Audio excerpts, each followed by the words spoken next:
room in the market for a 383 Magnum as your low budget big block, because they run good.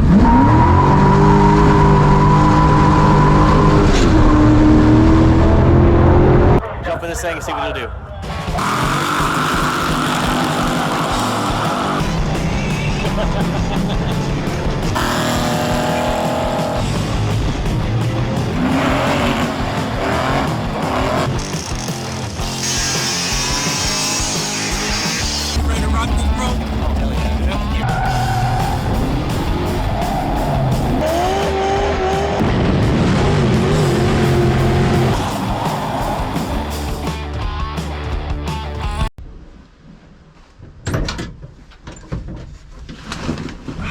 What is up, everybody? Today's topic: budget horsepowers in the Mopar 440 big block world. Yeah, I'm sitting inside a 1974 Dodge Charger, original 440 car. But see, the problem with 1974 is they were gutless turds. Like, the 440s actually came with a factory 355 rear gear to help them get along. I mean, they made so little power, and that's why it got me thinking. I'm like, I'm always telling people, what engine should I get? The motorhome 440. Every time I hear motorhome 440, it's just like, Freiburger, you suck. Why did you tell all these people that the motorhome 440 is this magical engine? It's not. They suck. They suck really bad. I mean, to an extent. If you are just wanting to buy a 440, and there is a motorhome 440 on Craigslist, well, Craigslist is kind of dead now, marketplace for $500 complete, and it's got the transmission, it's got all the accessories on it, you're probably thinking, 440 cubic inch big block for $500? Heck yeah! There's a much better option, and it's the same price, and makes 100 more horsepower, and it's a big block.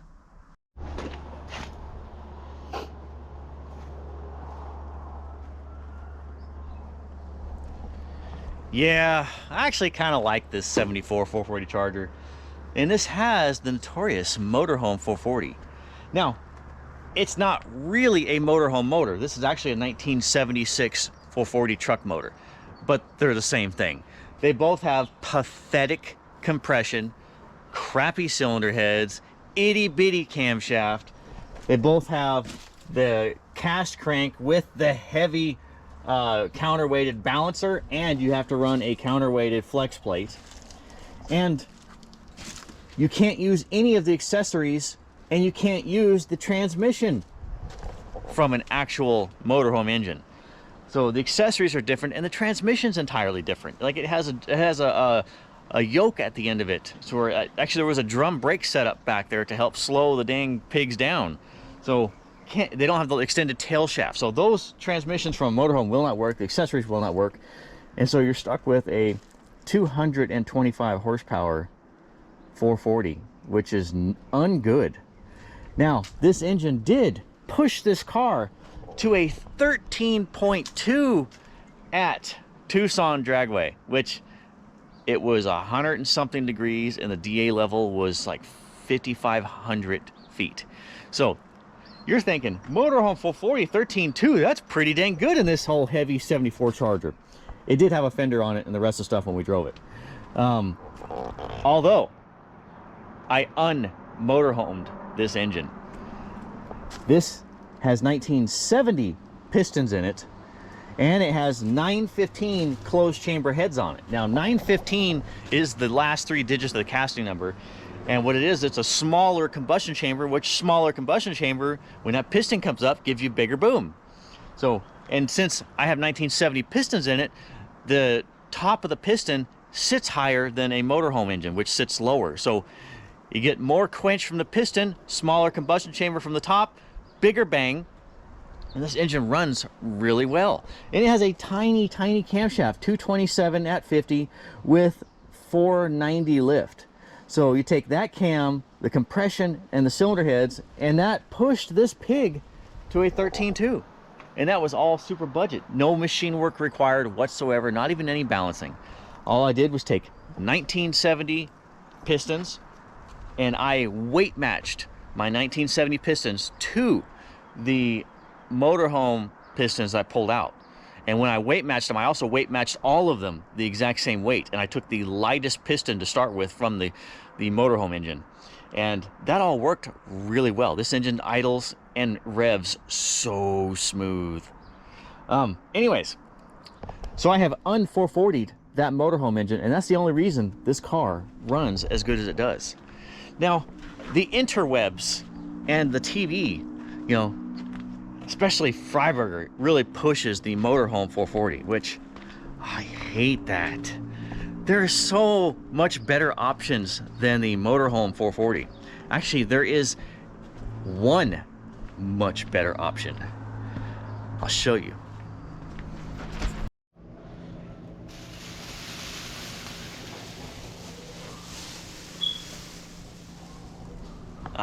The 383 Magnum, my favorite engine.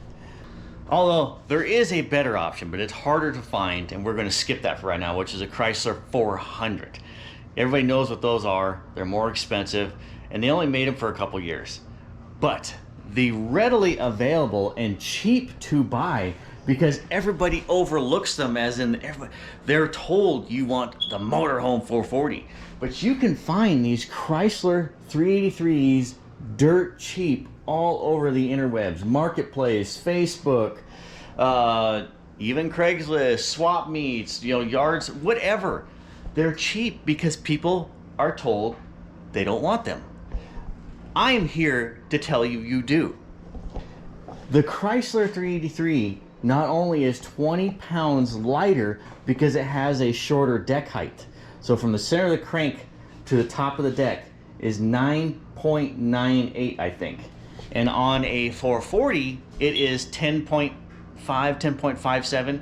So that gives the deck a little bit taller height, which adds weight. Yeah, you're like, yeah, but that's cubic inches. Yeah, but hear me out. Now, the people that are looking for a motorhome 440, you know, including me, I like budget motors too. I mean, and all of these engines here are budget engines. I mean, TRW pistons or factory cast pistons. But see, here's another thing. 383s, they all come with steel cranks. All steel cranks. And I would say probably 90% of them all are drilled for a 4-speed. So the back of the crankshaft is drilled out so you could put a 4-speed behind it. Those motorhome engines, they're not. If you want to put a 440 behind a motorhome engine, you either have to pull the crank and drill it, or you have to cut the snout off on your 4-speed so that way it won't bottom out into the depth of the crankshaft. Now, a 383 is a 4¼ bore. That is big. I mean, 440s are only, what is that, 70 thousandths larger? So I mean, we're talking 70 thousandths larger for a 440. That's it. That's not a lot.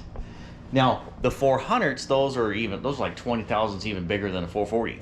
So, but the 383, a 4¼ bore, and I believe it's like a 3.31 stroke. And these engines, stock, were 335 horsepower. 335 horsepower, you say? Isn't that like 100 more than a 440 motorhome engine? Why, yes, you are in fact right, Chris. A 383 right out of the box, 100 more horsepower, 20 pounds lighter, steel crank, 4-speed capability, all around more betters. Yeah, but the 440s have more torque. No. The 383 as a Magnum, 10-to-1 compression. The 440s, the motorhomes, 7.8. That additional compression bumped these guys up to like right within what a motorhome 440 is. I think there's only like a 10 foot-pound. Actually, I think they're actually about the same. Now, $500, and I got 100 more horsepower, 4-speed capability, steel crank, it's lighter, or $500. I have low compression, cast crank, 20 pounds heavier. I mean, can I kind of see where I'm going here? The 383 Magnum is the much better engine, and they are everywhere. The 383 was in far more cars than a 440 was. Now, if you want to get a 440, you can find a 1971 and older 440. Those have the compression, the crankshafts, they have all the bells and whistles versus what the motorhome engines have. But these guys here are cheap, they're everywhere, and I would much rather have one of these than the motorhome 440. Way more horsey powers. And it didn't cost you any more money for that 100 more horsepower. So when you're wanting that budget horsepowers, you just want a big block in your car. I mean, do you really want a motorhome 440 or do you want a 383? Yeah. See, now they're starting to weigh against each other. Right here I have, this is a 383. This is a 440. You can see the deck height difference here. So that is, yeah, just probably right at 10 inches, which 9.98. And then right here, we have what looks like 10.5, which is 10.57. See? And I'm doing this one-handed here, so you gotta look at this. Watch, watch. Deck height. We'll go from the bottom of the block all the way top. We got about 13.5 inches. Bottom of the block all the way top, we got 14 inches. That is a ½ inch of just solid iron materials. You know, you're probably thinking, whoop-de-freaking-do, a ½ inch. Well, here's where I'm going to show you that ½ inch. That ½ inch is a big deal, especially when it comes to air cleaner and intake manifold heights. So if you're wanting to make horsepowers on a budget, you know, everybody's buying intake manifolds, and everybody wants a bigger air cleaner because thin, skinny air cleaners don't flow nothing, right? You saw the Engine Masters episode. Ah, 440 Magnum in my General Lee. Not a motorhome engine, but they are still the same dimensions. And if we go to the top of the block, we got about 9 1/4 right there.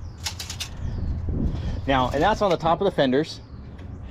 And see how much, look at that thin air cleaner I have to run. Now, if you had a choke tower on your carburetor, which the choke sits up, you know, about that much taller on your carburetor, and you've only got that much air cleaner, just think of how little airflow you actually have to go from the top of the lid down into the choke. So it really kills your CFM flows. And this one, however, is not, like I said, motorhome. This is, you know, probably about a 550 horse, 11-to-1 compression 440. Now, let's go measure up a 380 tree.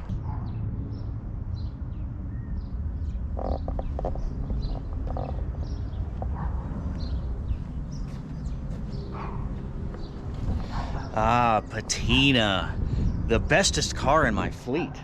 600 horsepower and 19 miles per gallon, 6-speed, aluminum flywheel, twin disc clutch, all racing suspension, sound deadened interior, stereo system. This car, AC even. I hid the AC compressor down low because it used to sit right there and AC compressors were hideous, so I moved it. I couldn't stand looking at it. But this is the numbers matching block to, see H right there in the VIN, XP29H9G. That's a 383 4-barrel Magnum 1969 Dodge Charger. Now, we've got our same bar, fender to fender. Let's go ahead and measure this guy out. All right. Ooh, we got almost 9 3/4. So that is, yeah, that's that ½ inch difference that we were talking about. But see, look at the intake manifold I have on this engine. That is a high-rise single plane trick flow for all the horsey powers. The intake manifold that was on the General Lee was a dual plane lower profile. Now, this is a actual NASCAR air cleaner. carbon fiber NASCAR air cleaner, and the element is 3 inches tall.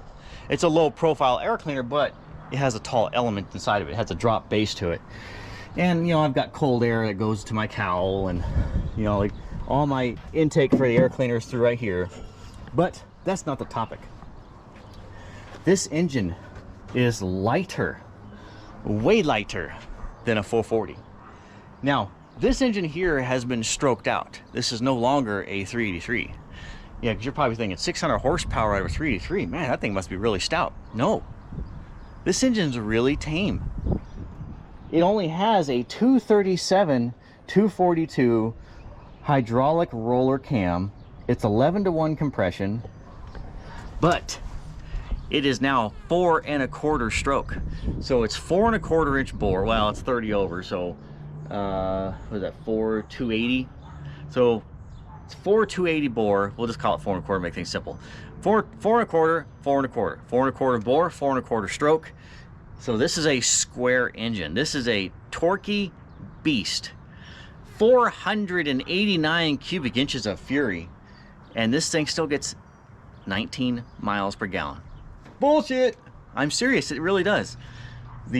I spent a lot of time tuning on this setup, and with that 6-speed transmission, my final gear ratio is 2.24. So when I'm cruising down the highway at 80 miles an hour, I'm only spinning 2,300 RPM. That's it.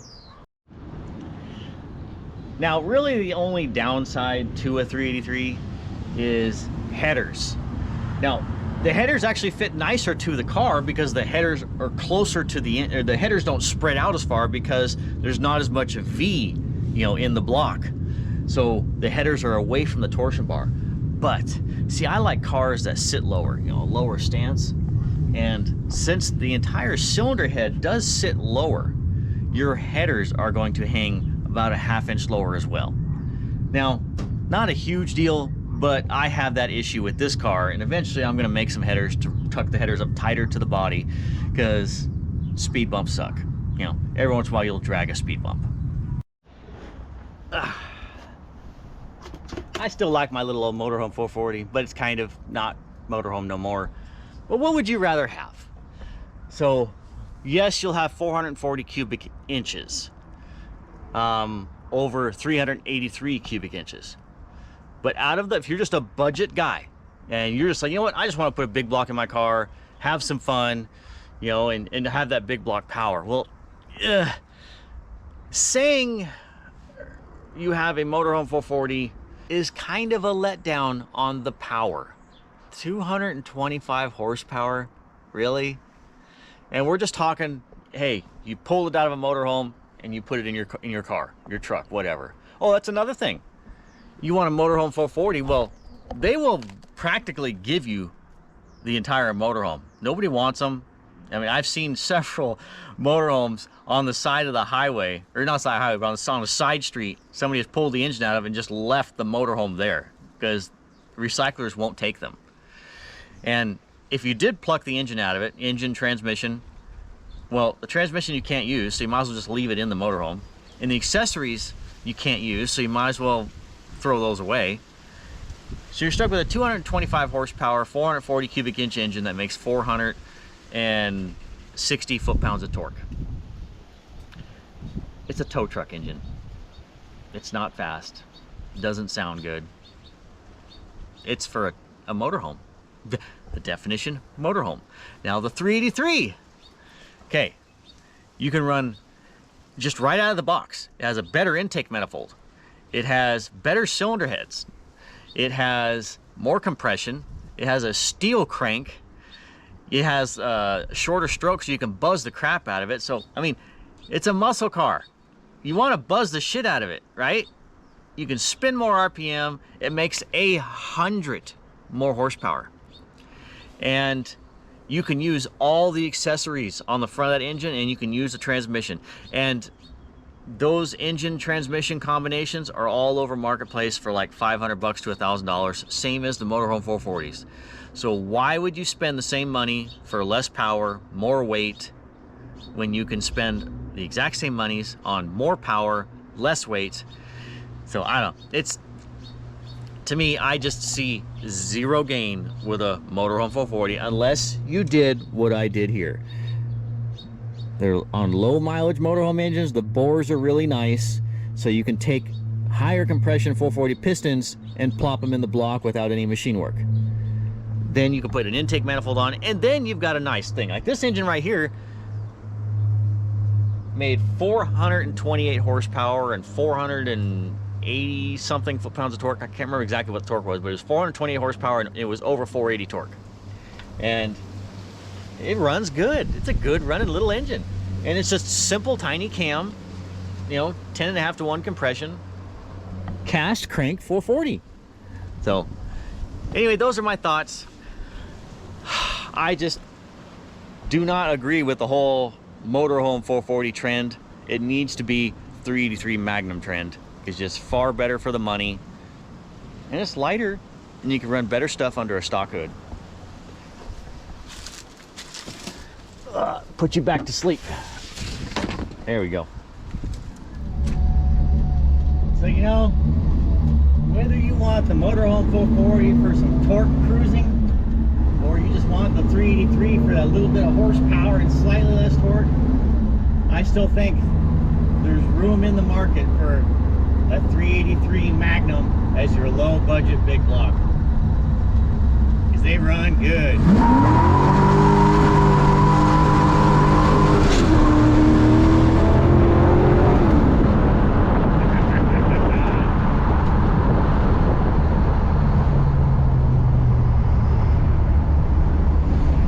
Calm down, boy. Calm down.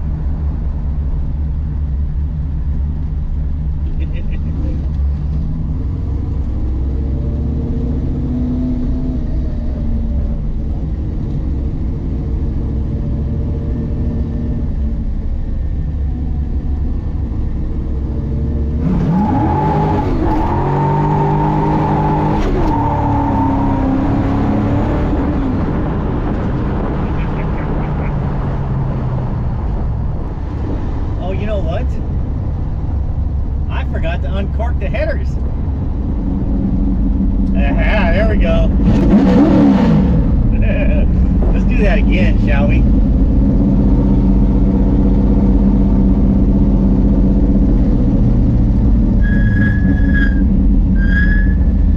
Race car brakes.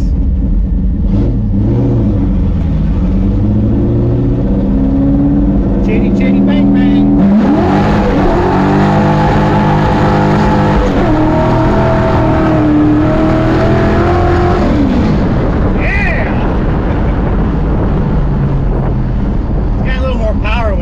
Them headers.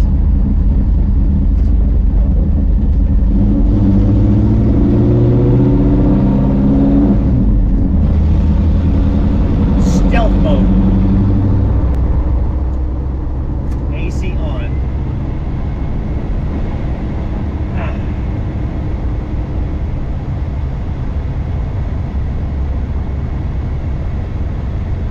What do you think, Bolt? 440 or 383? Lay down for 383. Got your answer right there.